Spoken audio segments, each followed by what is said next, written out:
श्रीराम समर्थ. सद्गुरू श्री ब्रह्मचैतन्य गोंदवलेकर महाराज यांचं प्रवचन 12 डिसेंबर. योगाने जे साधते ते नामाने साधते. गृहस्थाश्रमी माणसाने असा नियम ठेवावा की जो कोणी काही मागायला येईल त्याला नाही म्हणू नये. आपल्याजवळ जे असेल त्यामधले थोडे तरी त्याला द्यावे.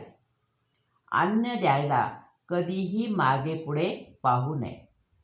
पैसे देताना मात्र आपली परिस्थिती पाहून आणि त्याचा हेतू पाहून तो मागेल त्याच्यापेक्षा जरा कमीच द्यावे, पण नाही म्हणणे चांगले नाही.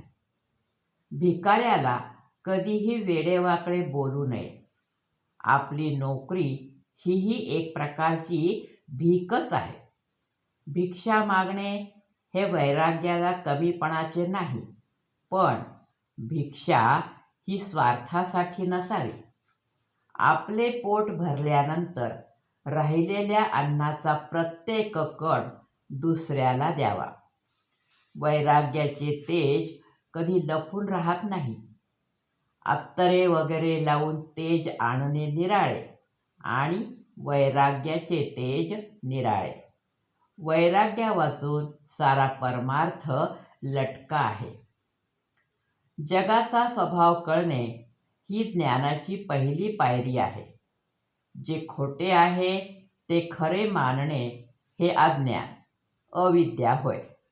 खरोखर मनुष्याची पारमार्थिक योग्यता काय आहे हे साध्या माणसाला कळणे शक्य नसते. साधूंनाच अंतरंग समजते.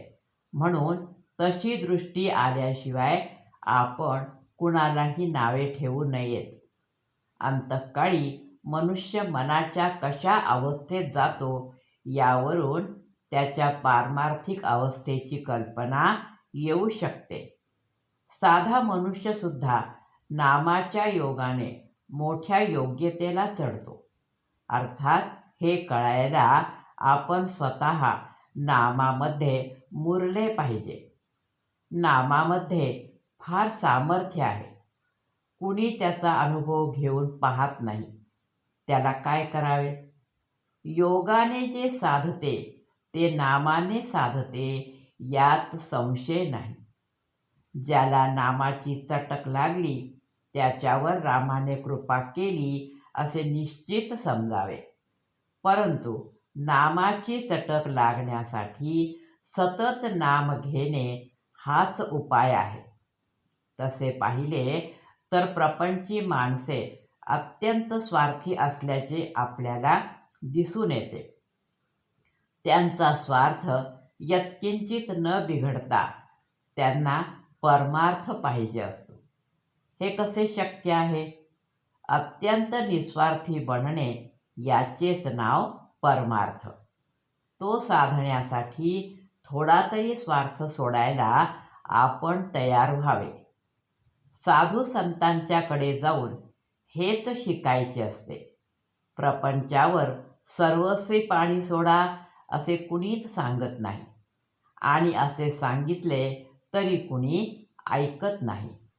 पण निदान प्रपंच म्हणजे आपला स्वार्थीपणा हेच आपले सर्वस्व मानू नका असे संत सांगतात. ते काही गैर नाही. स्वार्थ कमी व्हायला वासना कमी झाली पाहिजे. वासना कमी होण्यासाठी भगवंताची कास धरली पाहिजे.